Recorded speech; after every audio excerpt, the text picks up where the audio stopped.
નમસ્કાર વિદ્યાર્થી મિત્રો, મારી આજની યુટ્યુબ ચેનલની અંદર તમારું બધાનું સ્વાગત છે.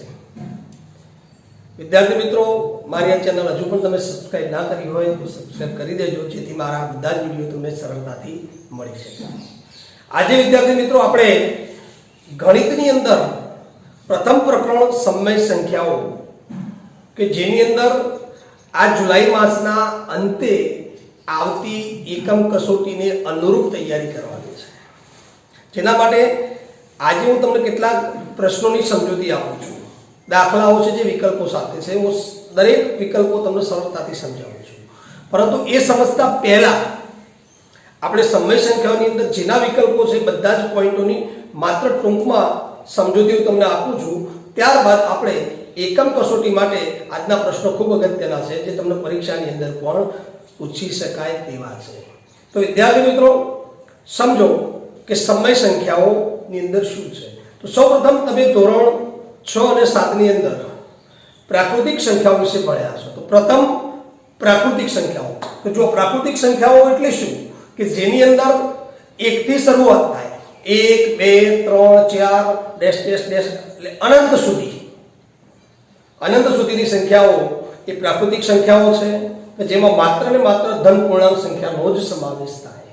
અને તમે જોઈ શકો છો કે આમાં 1 એ સૌથી નાની પ્રાકૃતિક સંખ્યા છે. તો આ વાત હતી પ્રાકૃતિક સંખ્યાની. બીજી છે પૂર્ણ સંખ્યા. કે પૂર્ણ સંખ્યાની અંદર તમે જોઈ શકો છો કે જેની શરૂઆત 0 થી થાય છે. 0 એટલે 0, 1 2 3 4 અનંત સુધી. તો આમ પૂર્ણ સંખ્યાની અંદર પણ સૌથી નાની પૂર્ણ સંખ્યા 0 બને છે. તો આમ આ બીજો પૂર્ણ સંખ્યાઓનો. ત્રીજી વાત કરીએ આપણે પૂર્ણાંક સંખ્યાઓ. આ એવી સંખ્યાઓ છે કે જેની અંદર શૂન્યનો સમાવેશ થાય, ધન સંખ્યાઓનો સમાવેશ થાય અને સાથે સાથે ઋણ સંખ્યાઓનો પણ સમાવેશ થાય છે. માટે ધન, ઋણ અને શૂન્ય આ ત્રણેય સંખ્યાઓના સમૂહને આપણે પૂર્ણાંક સંખ્યાઓ કહીએ છીએ. જેની અંદર ઉદાહરણ તરીકે આપણે લઈએ તો ડેશ ડેશ ડેશ -2 -1 0 1 2 આવો અનંત સમૂહનો ગણ જોવા મળે છે. ત્યાર પછી અપૂર્ણાંક પણ આવે, જેમ કે હું ઉદાહરણ લઉં છું 3/4, 2/5, 3/2. તમારી જાતે કોઈ પણ લઈ શકો છો. આ બધા અપૂર્ણાંકો છે.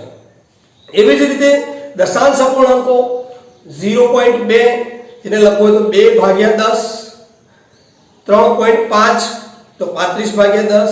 આ બધા અપૂર્ણાંકો કહેવામાં આવે છે, પરંતુ દશાંશ અપૂર્ણાંકો છે.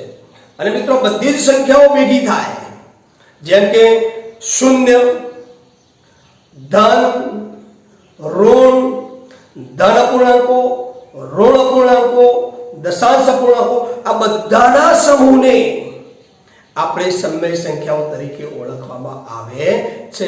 તો તમે જુઓ સમય સંખ્યાની અંદર ઉપરના તમામ સમૂહોનો સમાવેશ અંદર થઈ જાય છે. માટે આ સંખ્યાઓનો ગણ આપણા માટે ખૂબ અગત્યનો સાબિત થાય છે.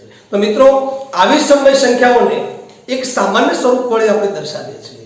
જેમ કે તમે જોઈ શકો છો કે સમય સંખ્યાને p/q ના સ્વરૂપમાં દર્શાવવામાં આવે છે. અને એમાંથી p કે જેને અંશ તરીકે દર્શાવાય છે અને q કે જેને આપણે છેદ તરીકે દર્શાવાય છે. તો p/q ને સમય સંખ્યાનું સ્વરૂપ તરીકે આપણે ઓળખીશું. તો આ વાત હતી સમય સંખ્યાની. હવે આવી સમય સંખ્યાઓનું આપણે સંખ્યા રેખા ઉપર નિરૂપણ કરવાનું છે.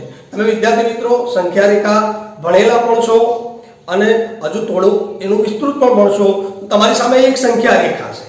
તો સંખ્યા રેખા તમે જુઓ તો સંખ્યા રેખાના મધ્યમાં 0 છે અને શૂન્યની જમણી બાજુએ 1 2 3 4 અંકો છે અને શૂન્યની ડાબી બાજુએ ઋણ 1 ઋણ 2 ઋણ 3 ઋણ 4 જેવા અંકો છે. આના પરથી આપણે એવું કહી શકીએ કે સંખ્યા રેખામાં શૂન્યની જમણી બાજુએ ધન પૂર્ણાંકો હોય છે અને શૂન્યની ડાબી બાજુએ ઋણ પૂર્ણાંકો હોય છે.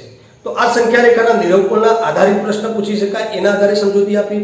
હવે જુઓ વિરોધી સંખ્યા કોને કહેવાય. તો જુઓ વિરોધી સંખ્યા એટલે શું. તો જે બે સમય સંખ્યાઓ હોય એ બે સમય સંખ્યાઓનો તમે સરવાળો કરો અને એનો જવાબ શૂન્ય થાય, તો જે બે સમય સંખ્યાઓનો સરવાળો શૂન્ય થાય તે બે સમય સંખ્યાઓને એકબીજાની વિરોધી સંખ્યાઓ કહેવામાં આવે છે. તમે ઉદાહરણ પણ જોઈ શકો છો. માટે સમય સંખ્યાઓ માટે સરવાળા માટે તટસ્થ સંખ્યા શૂન્ય છે. આવી જ રીતના મિત્રો બીજો એક શબ્દ છે વ્યસ્ત સંખ્યાઓ, કે જે બે સમય સંખ્યાઓનો ગુણાકાર એક થતો હોય તો તે બે સંખ્યાઓ એકબીજાની વ્યસ્ત સંખ્યાઓ કહેવાય છે. તો ઉદાહરણ તમે જોઈ શકો છો કે ઉદાહરણની અંદર આ બે સંખ્યાઓનો ગુણાકાર કરીએ તો એનો જવાબ 1 થાય છે.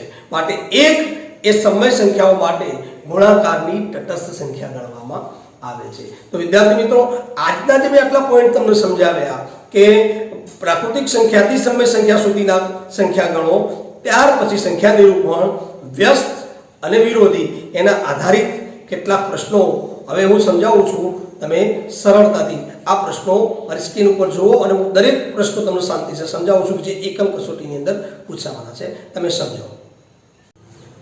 જો મિત્રો તમારી સ્ક્રીન ઉપર પ્રથમ પ્રશ્ન કે સૌથી નાની પ્રાકૃતિક સંખ્યા કઈ છે? તો તમે એના વિકલ્પો જુઓ. 1, 0, -1 અને આપેલ 3. હવે આપણે શીખવાડ્યું પ્રમાણે જો કે સૌથી નાની પ્રાકૃતિક સંખ્યા કઈ થાય તો એની અંદર તમે જોઈ શકો છો કે પહેલો વિકલ્પ આવશે 1. તો આ પહેલો પ્રશ્ન હતો તમારો. ત્યાર પછી તમે તમારી સ્ક્રીન ઉપર બીજો પ્રશ્ન જુઓ કે પૂર્ણાંક સંખ્યાઓમાં કઈ કઈ સંખ્યાઓનો સમાવેશ થાય છે? તો તમારી સામે જુઓ 4 વિકલ્પો છે: ધન, ઋણ, શૂન્ય અને આપેલા તમામ. તો મિત્રો હમણાં જ શીખવાડ્યું કે પૂર્ણાંક સંખ્યાઓની અંદર કઈ કઈ સંખ્યાઓનો સમાવેશ થાય છે. તો પૂર્ણાંક સંખ્યાઓમાં ધન પણ આવી જાય, ઋણ પણ આવી જાય અને શૂન્ય પણ આવી જાય. માટે છેલ્લો વિકલ્પ તમારો થશે આપેલા તમામ. ત્યાર પછી તમારા સ્ક્રીન ઉપર જો કે ત્રીજો પ્રશ્ન છે કે સમય સંખ્યાઓ માટે સરવાળા વિશેની તટસ્થ સંખ્યા કઈ છે? 4 વિકલ્પો જુઓ: 1, 0, -1 અને 1 પણ નહીં. હવે જુઓ સરવાળા માટેની તટસ્થ સંખ્યા આપણે વિરોધીની અંદર તમને શીખવાડ્યું કે વિરોધીમાં પ્રશ્નનો જવાબ મળી જાય છે, માટે તમારો જવાબ થશે 0. માટે બીજા નંબરનો વિકલ્પ તમારો બનશે. ત્યાર પછી નેક્સ્ટ પ્રશ્ન તમે જુઓ કે જે બે સમય સંખ્યાઓનો ગુણાકાર 1 થાય તો 1 થાય તેવી સંખ્યાઓને એકબીજાની કઈ સંખ્યાઓ કહે છે? તમે એના સામે તમારા વિકલ્પો જુઓ કે પૂર્ણાંક સંખ્યાઓ, પૂર્ણ સંખ્યાઓ, વ્યસ્ત સંખ્યાઓ, વિરોધી સંખ્યાઓ. તો 3 માંથી કયો થશે મિત્રો? તો જો વ્યસ્ત સંખ્યાઓ એનો જવાબ બનશે. ત્યાર પછી 5મો પ્રશ્ન તમે જુઓ કે નીચે પૈકી કઈ સમય સંખ્યા અને તેની વિરોધી સંખ્યા સમાન હોય? સમજો કઈ સમય સંખ્યા અને તેની વિરોધી સંખ્યા આ બંને સમાન હોય. ઉદાહરણ તરીકે 1 હોય તો 1 ની વિરોધી -1 થવાની, એટલે કે ઋણ 1 થવાની. 5 હોય તો ઋણ 5 થવાની. તો આવી તો કોઈ સંખ્યાઓ બનશે નહીં. માટે તમારા વિકલ્પોમાં 1, ઋણ 1, 0 અને 1 પણ નહીં એવું લખ્યું છે. તો એમાંથી શું આવશે? 0 આવશે. કારણ કે 0 ની વિરોધી પણ 0 થાય, એનો વ્યસ્ત પણ 0 થાય.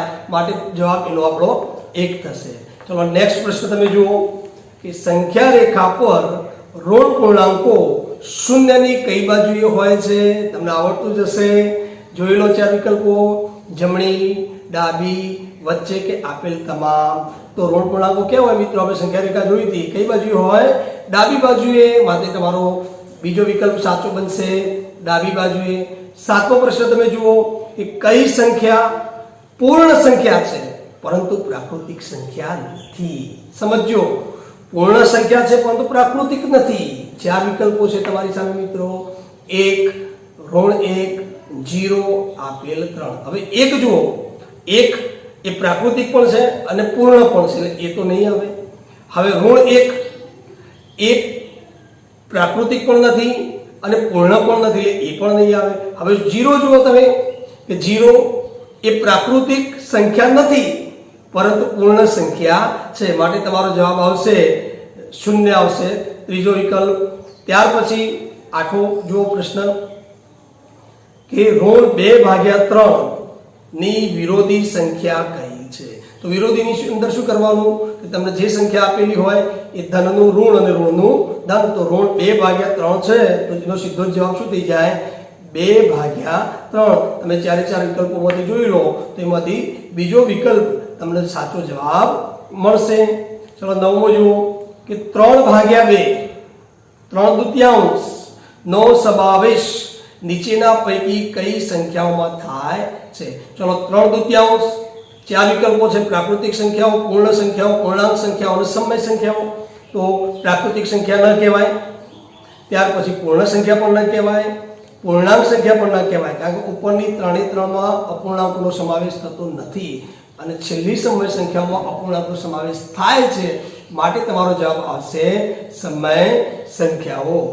ત્યાર પછી નેક્સ્ટ પ્રશ્ન સ્ક્રીન ઉપર જોશો તમે કે 2/7 ના વિરોધીની વ્યસ્ત સંખ્યા કઈ છે? વિરોધીની વ્યસ્ત સંખ્યા, તો ચલો 2/7 ની વિરોધી કઈ થાય?